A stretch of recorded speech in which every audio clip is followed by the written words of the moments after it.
Ago Midasi. Greetings, welcome, Aquaba. Hope that everybody is, of course, maintaining your absolute highest level of mental, physical, and spiritual health today on this Sunday.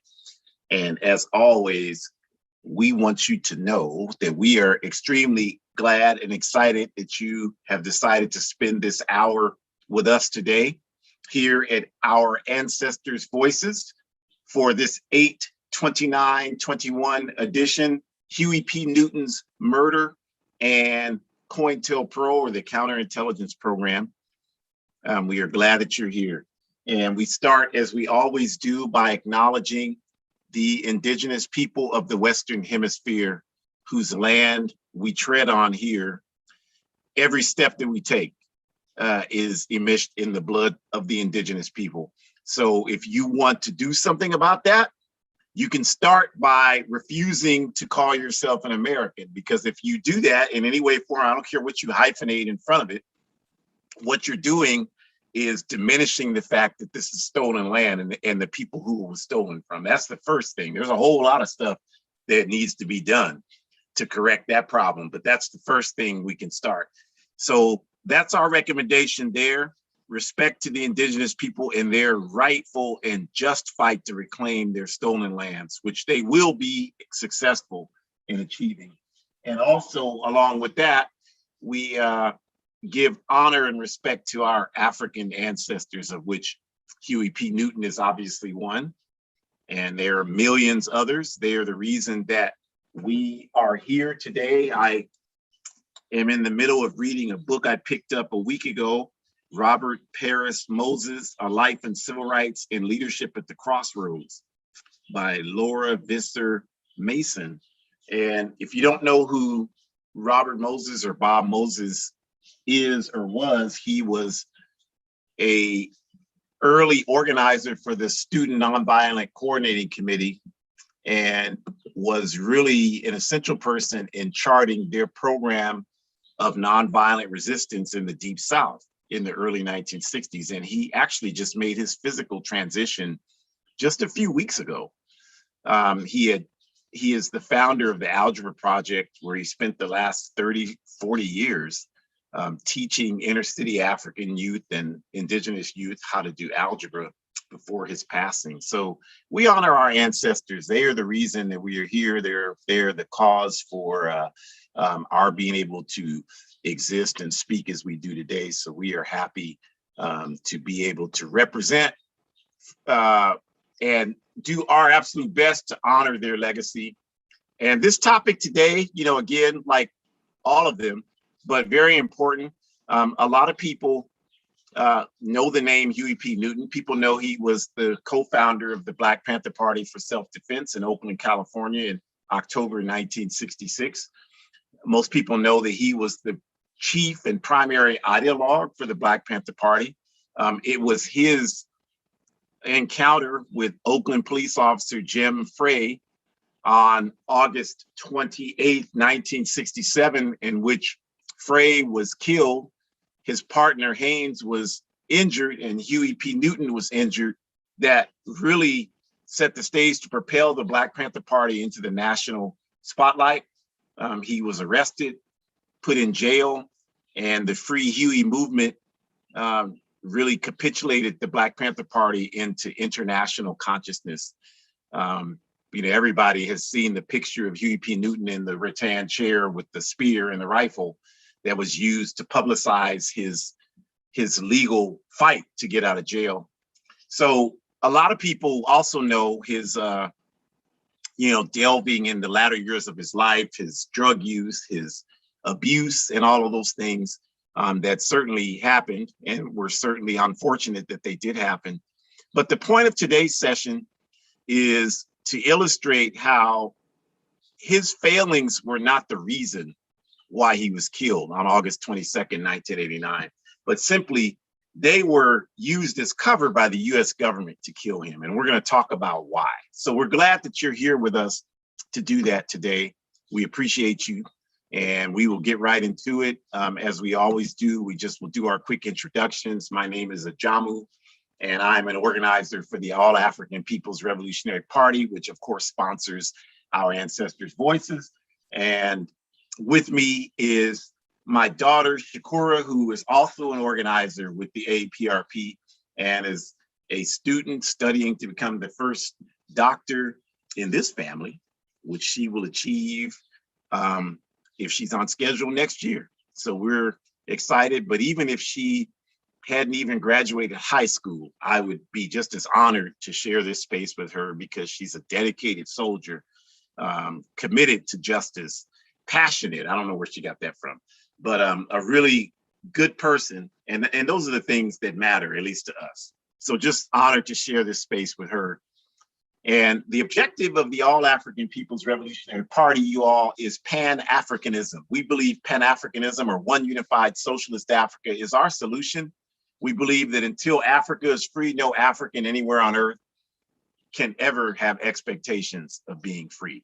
You will never have respect and dignity as long as your mother is disrespected and isn't afforded dignity. So that's where our movement is taking us.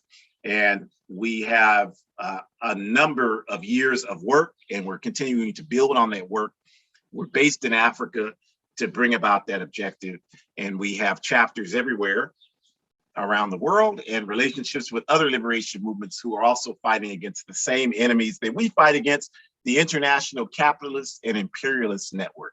So thank you for joining us again for the murder of Huey P. Newton and what COINTELPRO, or the US government, had to do in facilitating that murder. And so to get us started, to give us some framework on the history, I'm going to turn it over gracefully and humbly to Shukura. Thank you so much, Daddy. That was funny when you said, if the schedule is on point next year, yes, hopefully, yes. Greetings, family. We hope that you are in good spirits and hanging in there. If any of you are located in the plantation in Louisiana, we are especially lifting you up and thinking of you.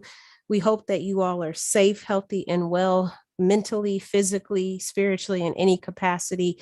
And again, if you are in danger currently because of natural disasters or humanistic disasters, we hope that you are finding a way to stay safe, to stay sane, and hopefully finding the motivation to organize, because without that key, the oppression will continue. So I'm super humbled to talk today about Huey P. Newton. I definitely have benefited from the sacrifices of this human being, and you have too, whether you know it or not. So I look forward to walking us down how this person came to be. So Huey P. Newton's family moved from Monroe, Louisiana, United States, to Oakland, California, US, where Huey grew up.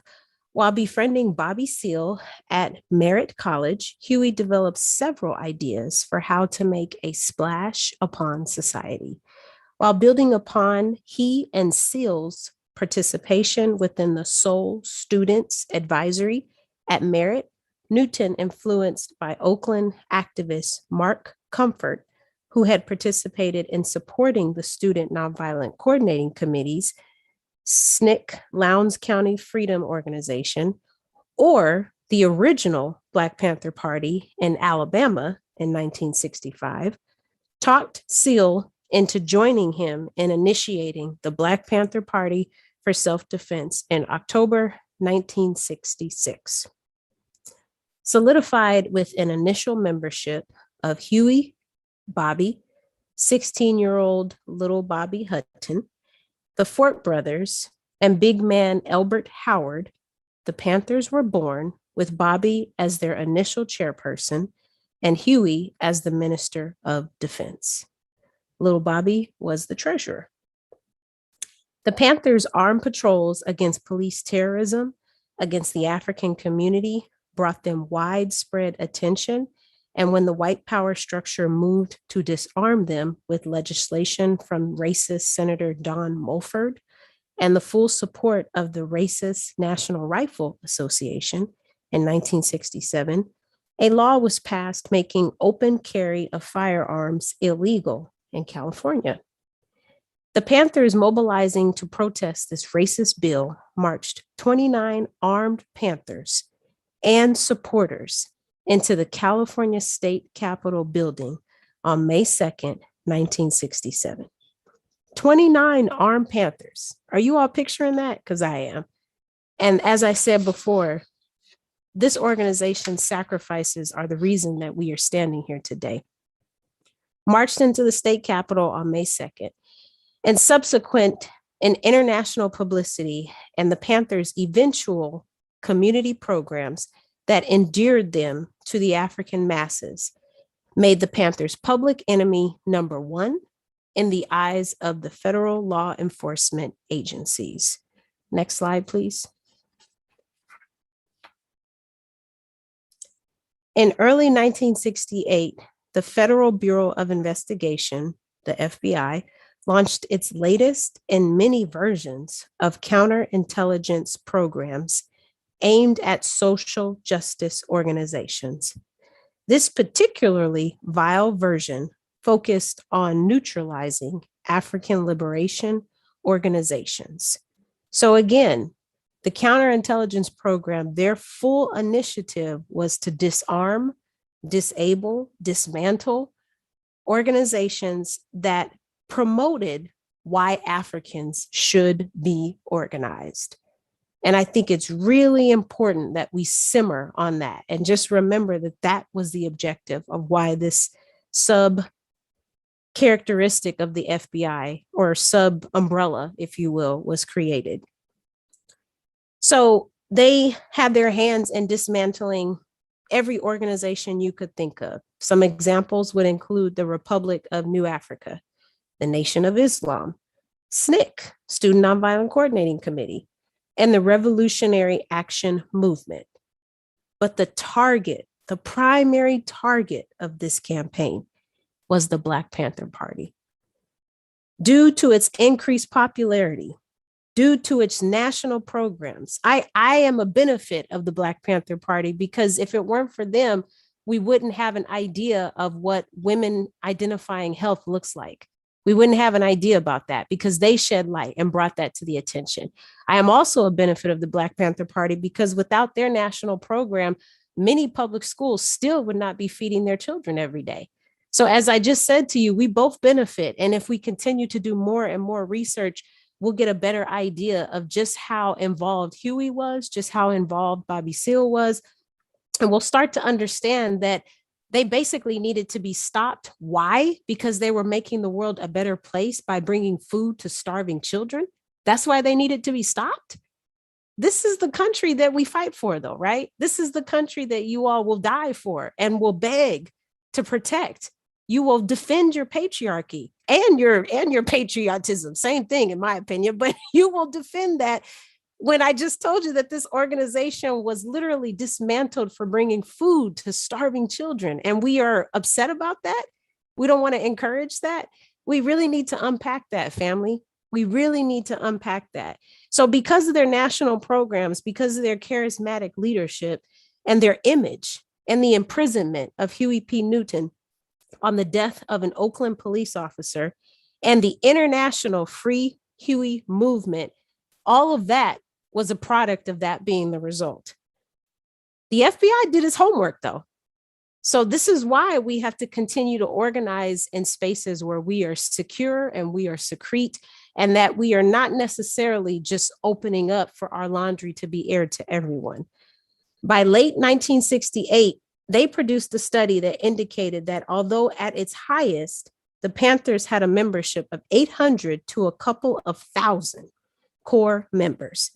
The part that greatly concerned them is that an estimated 48% of Africans 25 and under supported the Panthers. This revelation kicked the FBI's program, now called COINTELPRO, for counterintelligence program, into high gear. The Panthers' most effective leaders, such as Fred Hampton in Chicago, Bunchy Carter and Geronimo G. Jaga Pratt in Los Angeles, and of course, Huey P. Newton, were targeted for discrediting and death. Hundreds of internal police informants were unleashed inside of the Panther Party, and distrust and dangerous antagonisms were exacerbated to ensure dysfunction, became the dominant inside the party. So we have to continue to follow our instincts, family. Yes, we want to organize with other like-minded oppressed people, but we also need to be aware that these systems that are in place, the CIA, the FBI, I remember a chant growing up when I would go to ALD every year, the FBI and the CIA ain't nothing but the KKK. So we have to continue to remember that we do want to organize with other like-minded people, but not everybody wants to be organized. Some people want to stay on the plantation. Some people enjoy their cable on the plantation and their TikTok and their YouTube videos, and they don't want to be free, and they don't want you to be free. So, the unspoken story about Harriet Tubman freeing some of the slaves is that she had to shoot some of them slaves because they were willing to jeopardize the rest of the group because they begged to go back to the plantation. They couldn't fathom the idea that they actually had freedom at their fingertips because they didn't want to leave the master. And so she had to pull her gun out and be like, listen, are you with us, or do I need to put you out of your misery? Because you're not going to ruin this for the rest of us. We've come too far. And so we have to just be very clear about that, family. And that's going to be really challenging for some of us because some of us trust more easily than others. And some of us are not willing to make those really hard decisions. But if it comes down to getting in the way of the masses being free, we're going to have to do, as Malcolm said, by any means necessary, because not all of us want to be free. And I think that that's a very hard reality, but majority of us understand that that's the only alternative. Otherwise, what's the point of living? Because we're already not in a space where we're comfortable as we speak. So let's continue to join organizations that are working for justice. Let's watch one another and be mindful of what's going on. Let's build community defense programs, and let's look out for one another and be mindful of people who are being suspicious. Be mindful of people who don't have the well-being of the greater large masses of people at heart. Be mindful of that and call that out when you see it. Call it out when you see it, because usually bullies and people that can't be trusted, they don't like to draw a lot of attention. So call that out, because we can't let anything get in the way of us organizing and being free. You all take care and be safe. Thank you. Thank you, Shukura. Thank you very much for that. And I just want to pick up on one thing that you said that I think is very important about this topic in particular, and that is that we have to remember that we're not saying today or making any excuses for Huey P. Newton or anybody else's bad behavior. I mean, if you have studied anything about the work we do, you know that I myself have written extensively about Huey P. Newton's contradictions. So if you're confused about that, you just haven't done your homework. What our point is today is that there's always going to be personal contradictions. That's a part of our pathway to develop as human beings. And this backward criminal government will always be trying to find a way to take advantage of those contradictions in order to weaken our struggles for forward progress. So that's just important to make that point, because we're not in any way, we don't in any way condone any of the negative things that Huey was involved in, particularly throughout the 1970s. And we've said many times that all of the strugglers in the Black Panther Party, if you read what they said about it, have articulated, I think, in very clear terms, the contradictions within the party and what needed to be done to address those. And I'll even go farther to say that Kwame Ture, Stokely Carmichael, who was, of course, the prime minister for the Black Panther Party, after being the chairperson for the Student Nonviolent Coordinating Committee, one of his main contributions to the All-African People's Revolutionary Party was the necessity of organized political education. And if you look at videos of him speaking and study his history, he was very clear that his primary motivation for focusing on this was because the Black Panther Party did not have it. And because it did not have it, it made it highly susceptible to sabotage by external forces that were working against our people and working against justice. And that the solution for that was to make sure that you had a highly trained, highly educated cadre who were dedicated to the struggle and couldn't be co-opted and couldn't be turned around. So that's the reason why, as Shukura said, we benefit from the Black Panther Party. I'm not saying this to point out any weaknesses in the Black Panther Party. The fact that I've spent 37 years in the All African People's Revolutionary Party's political education program, and that I can put together material like this in a few minutes every week. Because of that process, I give tribute to the Black Panther Party, because it was because of their experience that we were able to figure some things out so that we could correct them. So this is just, again, important to note. And I want to talk a little bit in terms of analyzing what happened to Huey P. Newton, his final years, because a lot of the propaganda about Huey P. Newton, we know the negative stuff. We know that he clearly had a problem with drugs. We know with cocaine, maybe even some other drugs in the 70s, and we'll talk a little later about where that came from. We also know that there was the troubling charge against him of beating a 17-year-old sex worker in Oakland in the mid-70s, beating a tailor, having a tailor beaten up. And there's documented instances that are just unacceptable. The book by Flores Forbes, who was a Black Panther in the 70s and was really a part of the hit squad that Huey P. Newton organized. They broke into a woman's house trying to get at an enemy or a person they perceived as an enemy who wouldn't cooperate with their program. And they actually broke into the wrong house and ended up shooting an elderly woman who wasn't even the target that they intended. And so, as we said, a lot of what Huey was involved in those latter years was just unacceptable behavior. But there's a lot of talk about that. The FBI has made sure that that he engaged in dysfunctional behavior. That these things happen. But what isn't much of a topic are the things that Huey was doing in the latter years of his life that really let us know that even though he was engaging in all this dysfunction, he never really closed the door on radical political activism. He was no Eldridge Cleaver.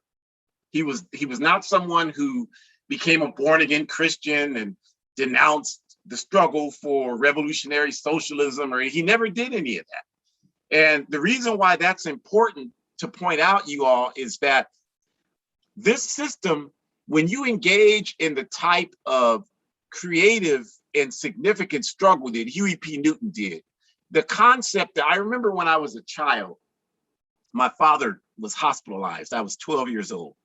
I'll never forget. And one of his friends brought over some Playboy magazines. So I had Playboy magazines that were accessible to me in the house. Nobody was paying attention. So I grabbed one of them to look through it. Of course, I wanted to look at the pictures. But I did notice an article in the magazine. This was 1974. And there was a picture of Huey Newton. I'd heard the name because I grew up in San Francisco. You could not grow up in the Bay Area in the 70s and not hear the name Huey P. Newton. So I knew the name, and I'd seen the picture of him sitting in the chair with the spear and the shotgun, but I didn't know much beyond that. So they had that picture, and there was an article, and the title of the article in the Playboy magazine was "Why Blacks Aren't Scary Anymore." Why Blacks aren't scary anymore. Now, it's important to say that we were never scary. That's a lie of capitalism designed to make you think that, if you slap the you-know-what out of us in Mississippi or Alabama, we would just turn the other cheek and pray. And that was never the dominant. I mean, anybody knows anything about the Southern US knows that that's not true. Like, Africans have guns in the South, more so than they do in any other part of this backward society. So that's a whole different seminar topic. But the point for today is that that article spurred me to read it, even though I was only 12 years old. And what the article was saying was that the example the Black Panther Party gave of following police around, getting out of the cars with loaded guns, because again, as Shukura explained, at that time, it was legal here in California to openly carry weapons. And challenging the police with Huey P. Newton's law knowledge, you know, when they would pull over people, telling people, you don't have to answer that. You don't have to do this. You have these options, and talking against the police. And then when the police would challenge them, standing up to the police, like that was a phenomenal example for our people to see. African people with guns standing up against the police. That would be something to see today. So that particular model is etched in the consciousness of African people every day. And although we do nothing to dismiss Huey P. Newton's bad behavior, but we do have to point out that that's not the reason. A lot of people have bad behavior. You know, a lot of people probably listen to this have worse behavior than what Huey was involved in. But one thing we know is that that's not the reason we know who he is. The reason we know who he is because of the things I just described. So we can acknowledge, and again, you know, please don't spread confusion. If you do your homework, you can see I've written extensively about these contradictions. So we always say the same thing. We can acknowledge his contradictions while also honoring his contributions. And so these contributions, we're going to talk a little bit about what those look like in his final years, because again, we don't talk a lot about those, because I think that in a lot of ways spelled his death note by the US government. So the first thing we want to look at in relationship to that was in 1968, during the huge Free Huey Newton rally, and a lot of people have seen that, it's on YouTube, the video's on YouTube. And what happened is that they had a rally. Eldridge Cleaver was the chief organizer for it, one of them, and it was at the Kaiser Center in Oakland, and thousands of people came out.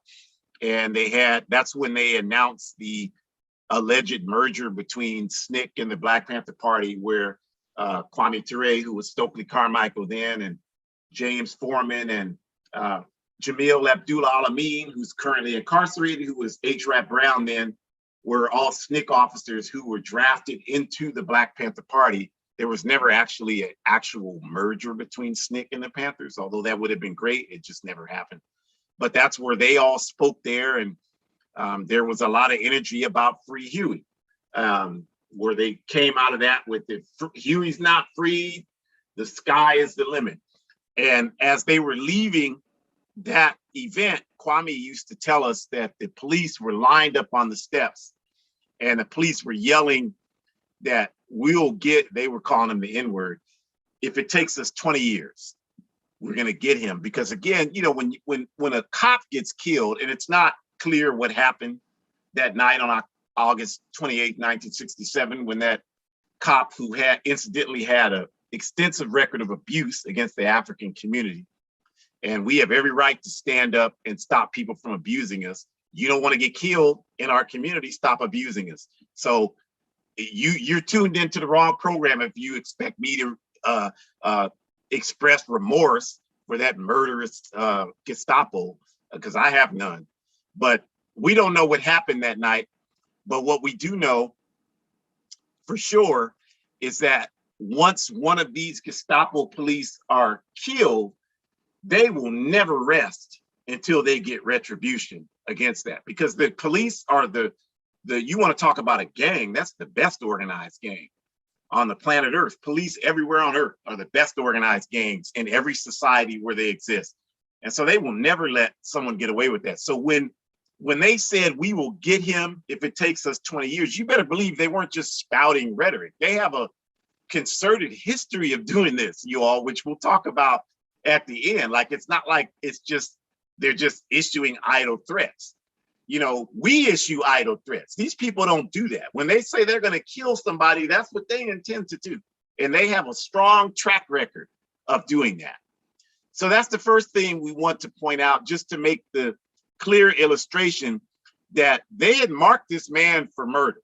No question about that. And they didn't care how long it took. They had every intention of carrying that out. Another thing is the picture on the left is Huey P. Newton's dissertation. because actually, even though, again, this isn't widely talked about, when he died in 1989, he was a doctor. He was Dr. Huey P. Newton. He had achieved his doctorate at the University of California, Santa Cruz, and his dissertation was War Against the Panthers, a study of repression in America. And if you have, it's available now. If you haven't read it, you should read it. You know, I've read countless documented studies on the FBI's counterintelligence program against the Black Panther Party, the Republic of New Africa, the American Indian Movement, Revolutionary Action Movement, Student Nonviolent Coordinating Committee, Nation of Islam, et cetera, et cetera, et cetera. And none of them are any better than the work that Huey P. Newton did. I mean, his study is an outstanding study on this topic. You should read it if you haven't. It's readily available. You can order it anywhere. You can get it in bookstores. And the point about that is that this is not something that's written by someone who has abandoned struggle completely, or at least even if some of us think that that's what it is. The point here is that the U.S. government didn't see it that way. They saw it that if he's releasing this type of analysis, this means that he still fundamentally believes the ideological premises that generated the work that he did in the 60s. So that's important. And you should read that work. And once you do that, you'll understand, like, wow, I didn't even know he was thinking like that in 1980. Okay. But that's unquestionably the reality. Another thing that points to Huey Newton's behavior, because, you know, he wasn't really somebody that was doing a bunch of interviews. He did do some interviews. And when he did do them, there was one talk show in the Bay Area that he did just months before he was murdered. And he was on there with a panel discussion talking about racism. And he articulated, you know, a very militant position, essentially saying that until we organize against the system, we're not going to solve racism. And he did that on TV. That's on YouTube. I don't remember the name of the program, but if you go on YouTube and Google Huey P. Newton, it'll come up. And he was on there. He did the Eye on the Prize documentary. He did that just a year before he was killed. So he was involved in a lot of work to frame the struggle in a respected manner. And but then he was also engaged in this drug use. So in 1988, he went back to prison for a parole violation. He went to San Quentin prison. And at that time, Geronimo G. Jaga was incarcerated there for 27 years. He ended up doing. At that time, it was 19 years that Geronimo had done it by 1988. And Geronimo G. Jaga, as Shukura mentioned, was targeted by the FBI. We know this now. I mean, they've had to acknowledge it. They had to pay Geronimo almost a $5 million settlement for wrongful imprisonment in 1997. And he used that money and moved to Tanzania, where he made his transition several years later. But the reason why Geronimo was in prison in the first place was because he was accused of robbing and killing a European woman on a tennis court in Santa Monica in 1968. He didn't do it. The husband of the murder victim identified two other Africans initially. Now, you know, if you know anything about criminal law in this country, once you as a witness identify someone and that's not the person who, you know, and then you change your mind, you don't have any credibility after that. And what should have happened if the situation was legitimate was that the jury should have been notified about that, but they never were. The FBI squelched it, and they actually encouraged the police, the LA police there, to encourage this man to identify Geronimo G. Jaga as a person. So they, you know, the man he initially identified had locked hair. Geronimo G. Jaga is basically bald. So there's no way you could be confused about that. And so they encouraged him to say, no, it was this guy. You really want to, if you think about it, it was really this guy. And so he picked Geronimo.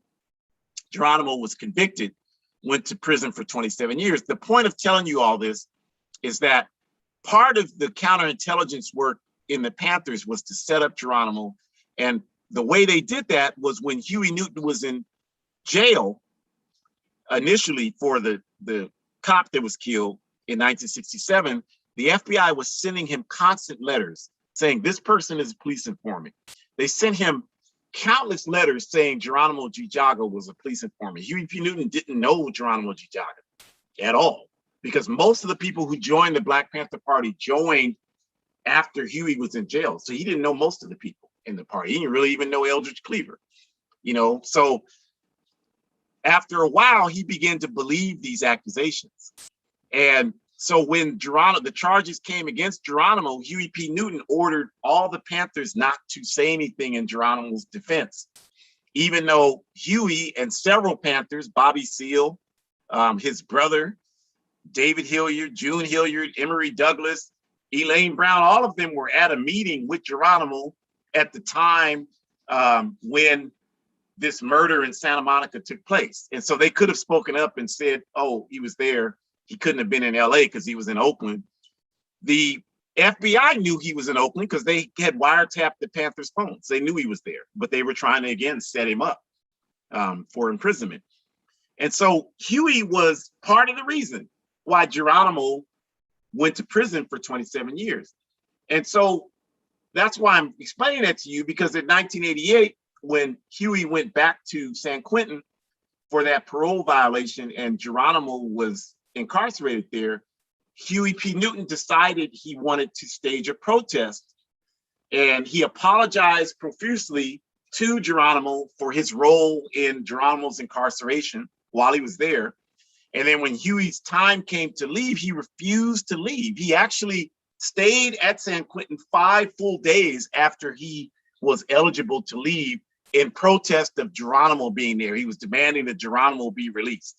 Now, somebody might look at that and say, well, that's just a crazy man acting, but that's very significant. If you understand the history, that's extremely significant because it painted a picture and it brought attention back to Geronimo's case, which was very important because Geronimo's attorney was Johnny Cochran. And if you go back to the O.J. Simpson trial, when O.J. was acquitted, in the initial press conference after that, Johnny Cochran said, now I can get back to my most important client. And he was talking about Geronimo G. Jaga. So Huey P. Newton's action in 1988, whether you see it as, or anyone else sees it as irrelevant or insane or whatever, our point today is this federal government saw it as alarming. They saw it as an alarming act by somebody who was not ready to let go of their war against the system. And that somebody was a person who all they had to do was say the word and they would have hundreds of thousands of followers. And this was not a we shall overcome person. This was a person that started an organization that was armed and called itself a Marxist-Leninist political party and called for the overthrow.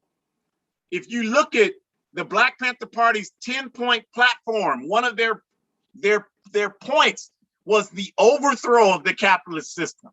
That's who this person represented to this United States government.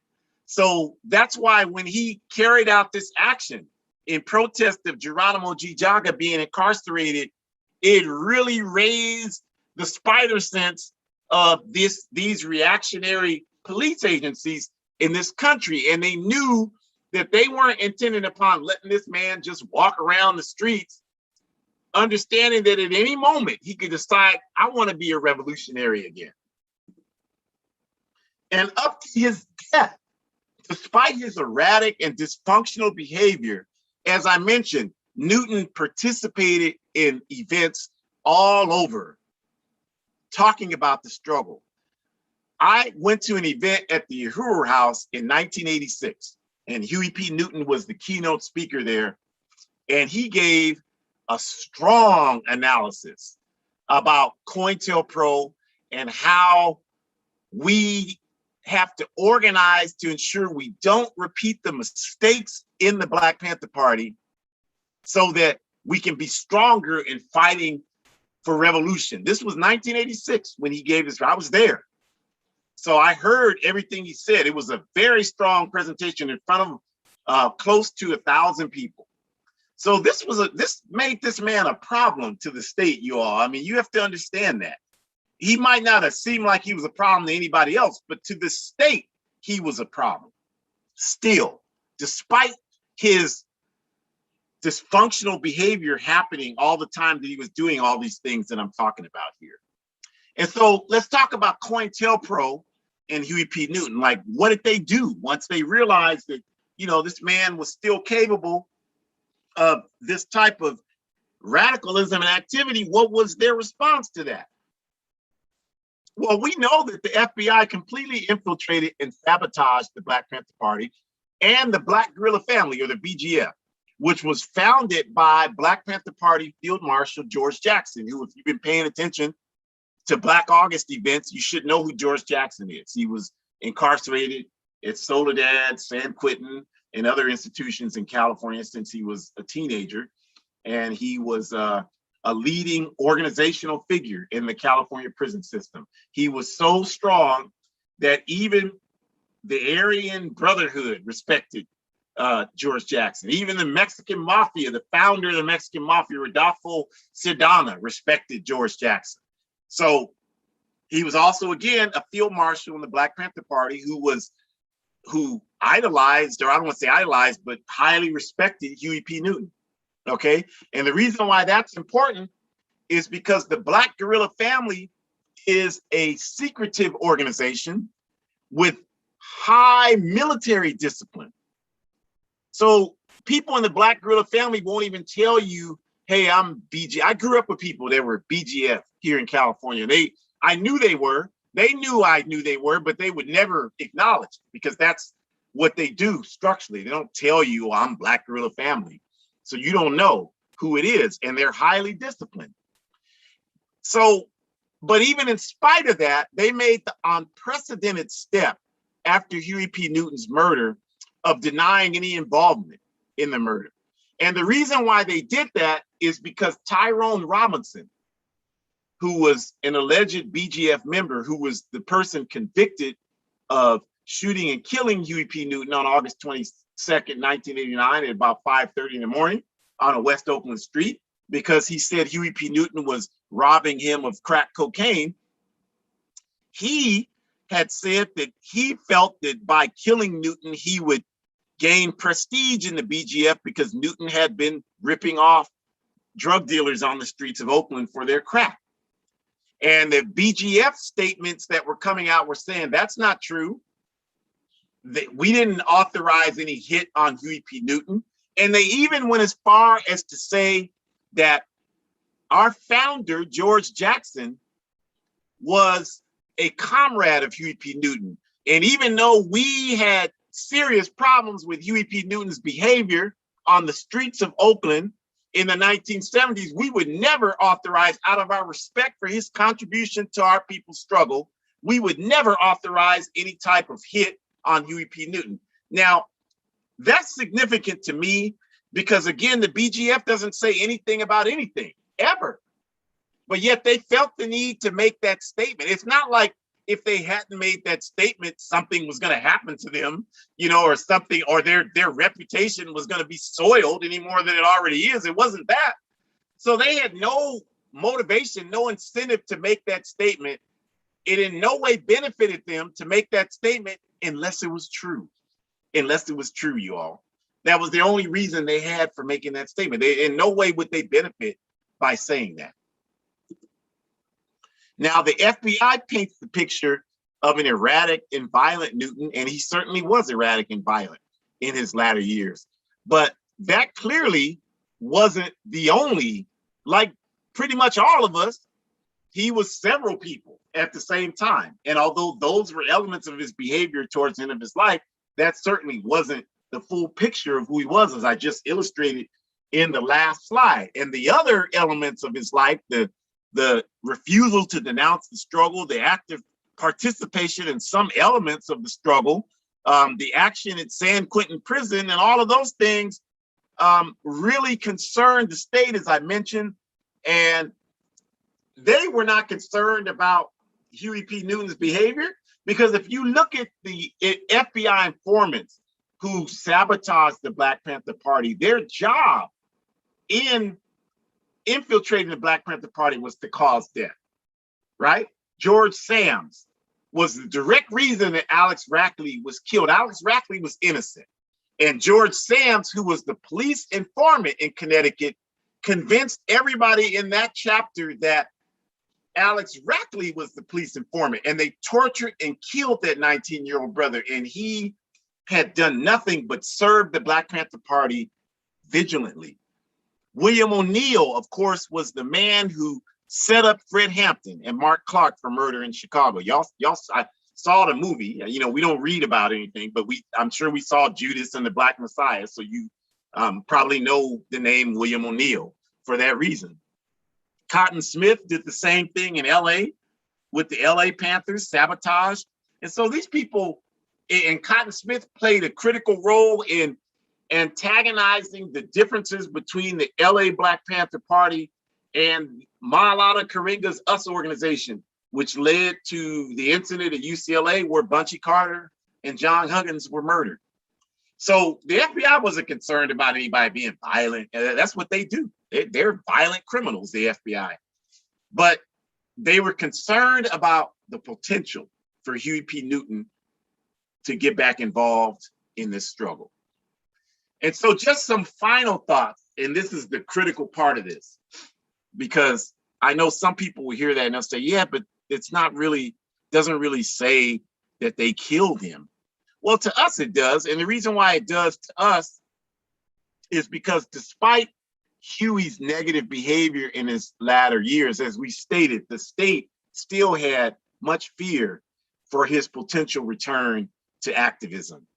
And on some level, and you can pick what it needs to be for you, the state actually played a significant role in Huey P. Newton's deterioration and ultimate destruction. And what we mean by that is, by all accounts, and I'll just refer to the one by Charles Gary, who was the Black Panther Party's attorney, Huey P. Newton was a young, viable, committed, creative, intelligent, fearless leader when he was arrested in August of 1967 at 26 years old, and when he went to jail. And he was in jail, kept in solitary confinement, tortured, and by everybody's accounts, when he got out on August 5th, 1970, he was not the same person. Just like you wouldn't have been the same person, and I wouldn't have been the same person if we had been through that.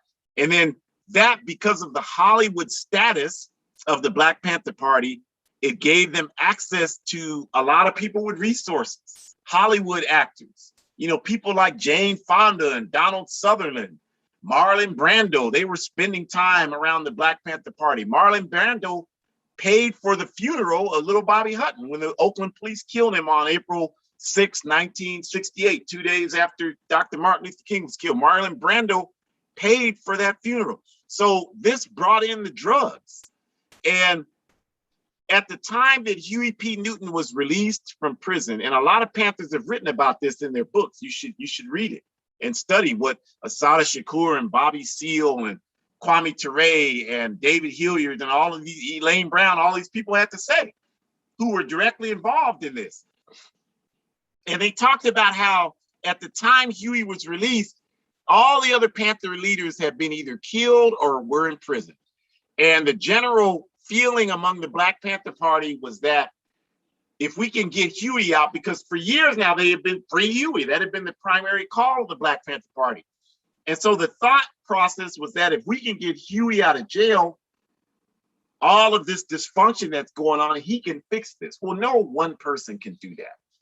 And Huey P. Newton wasn't even an accomplished public speaker.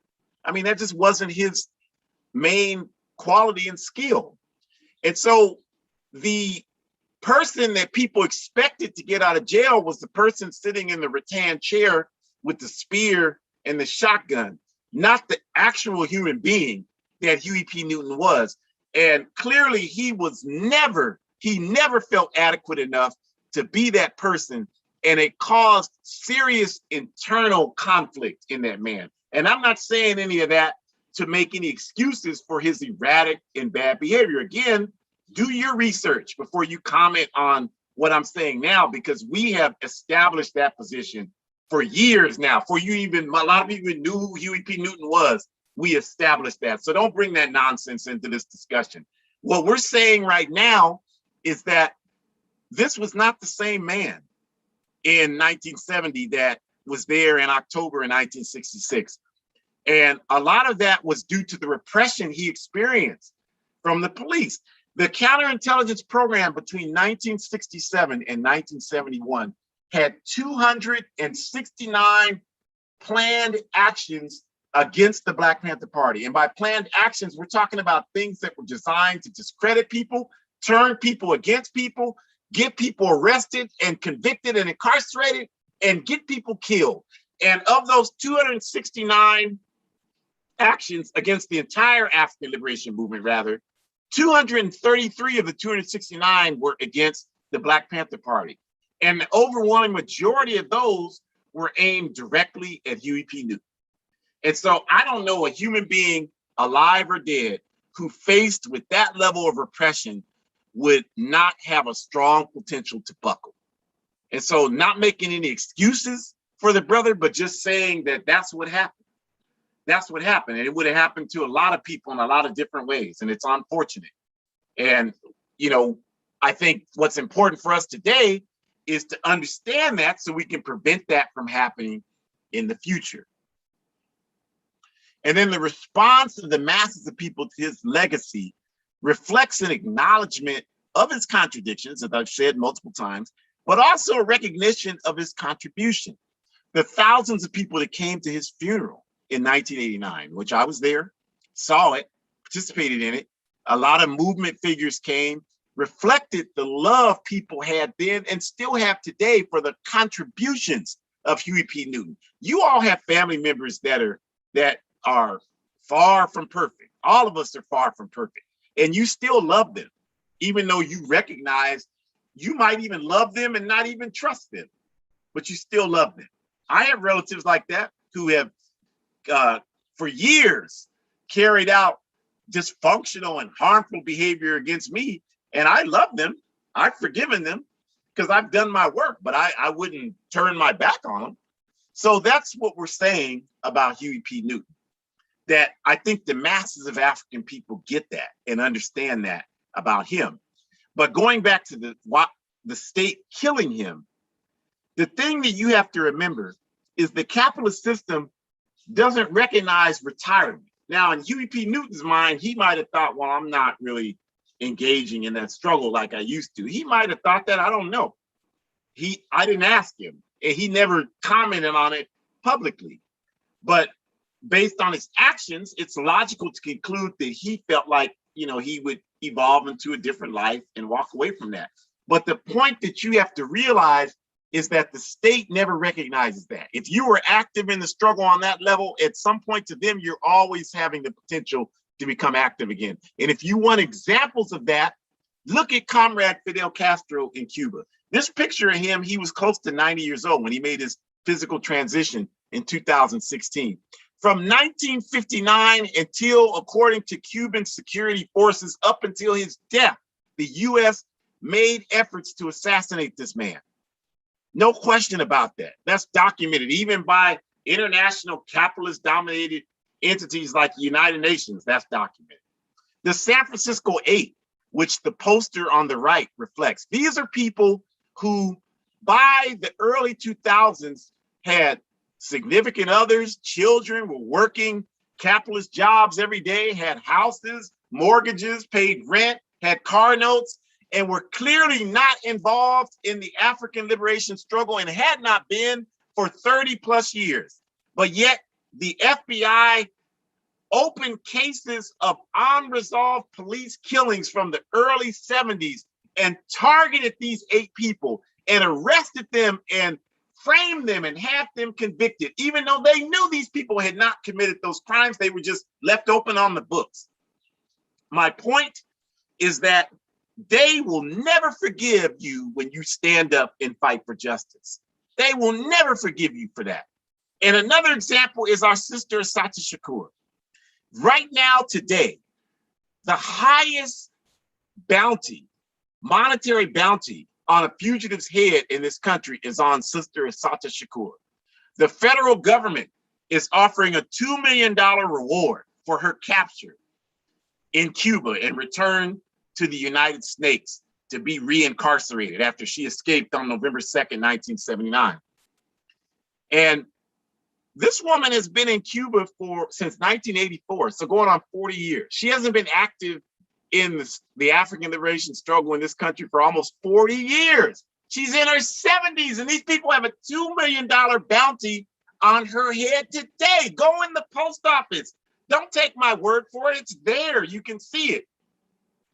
So again, they never, never, never forget the people who stand up and fight against them. And they are always going to get revenge on anybody who stands up against them. And they cannot get to Assata, but Huey P. Newton was walking around the streets of Oakland. So he had a target on his back.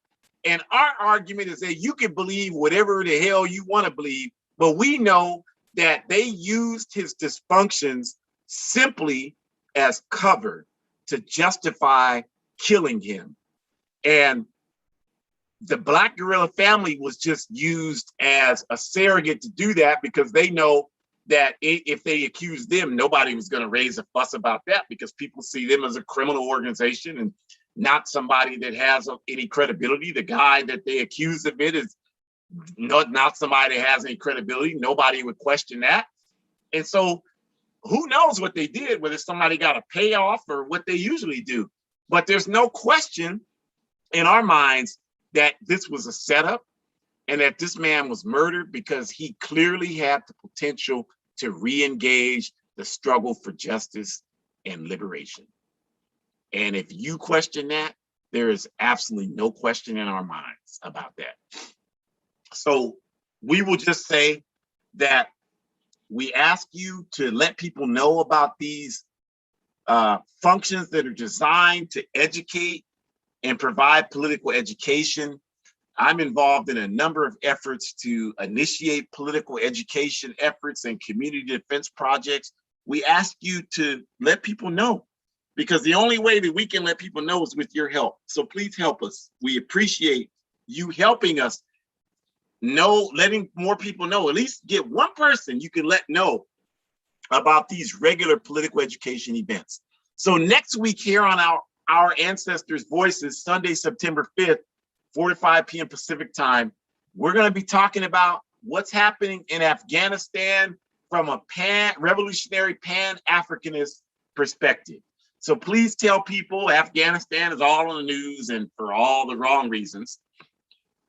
And we want to talk about it from some concrete efforts that talk about, what happened in Afghanistan historically, what the role of U.S. imperialism has been there, and what it means for what's happening there today. So please let people know and join us.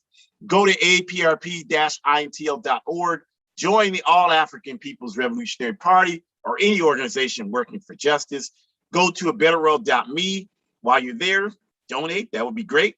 All of these videos you can find there if you want to come back and look at them or tell people about them. So you can do that. Go and read hoodcommunist.org. I'm on the editorial team for that wonderful blog, and we have bi-monthly Telegram events. They kicked us off with Twitter, so now we're on Telegram. Download it free on your smartphone. Every other Thursday, we have these events. We had a wonderful discussion about Afghanistan last Thursday. So this Thursday, we won't be doing it, but a week from this Thursday, we will. So join us there for that. And we have a number of APRP broadcasts like this one, the Pontula broadcast on Mondays, Revolutionary Action African Women last Saturdays, Forward Ever broadcast on Spotify. Our comrades in New Mexico, the weekly newscast Thursdays at noon Mountain Time. And again, I mentioned doing a lot of political education work and community defense. I'm working on projects right now, helping people get community defense projects organized here in Sacramento, in Philadelphia, looking to do some work with some folks in Texas, all over the place based on my book, A Guide for Organizing Defense Against White Supremacist, Patriarchal, and Fascist Violence. So encourage you to continue buying it, using it as the basis, the contents about how we do this organizing work. And just will close by saying that I know there's a lot of things happening. I mean, capitalism is declining, you all. So there's always going to be a lot of things happening. There's unfortunately always going to be a lot of us suffering. That's just what's happening in this system. But I'm eternally optimistic because I know that the man's technology, as Huey P. Newton said, will never match the spirit of the people. And I have faith in humanity. And I know that we can turn this around. I don't care what they say about anything, because if I would have listened to them, I would have been dead years ago. So I don't listen to nothing they say about anything. I know that the spirit of the people can overcome everything. So the message closing to you today is don't let them tell you that there's something wrong with you. There is nothing wrong with you other than this backward capitalist system. That's the only thing wrong with you. And if we can get ourselves together and organize to create something better, we can. I don't care if you're addicted to whatever you're addicted to. It's because of this backward system. If you have problems, it's because of this backward system. If you didn't finish school, it's because of this backward system. If you drink, do drugs, it's because of this backward ass system. So don't let them do that to you. Don't let them tell you that. There is nothing wrong with you. The problem is this backward system. We got to change it. So white supremacy has got to go. Patriarchy has got to go. Homophobia has got to go. Capitalism, you already know, has got to go. Pan-Africanism, one unified socialist Africa. The Americas belong to the indigenous people. Stay strong. Please tell people about all of these actions we have going on. Stay up. We are winning. Our enemies are never going to tell you that. So we're telling you, we are winning. Stay up, forward ever, backwards never. Enjoy the rest of your Sunday evening.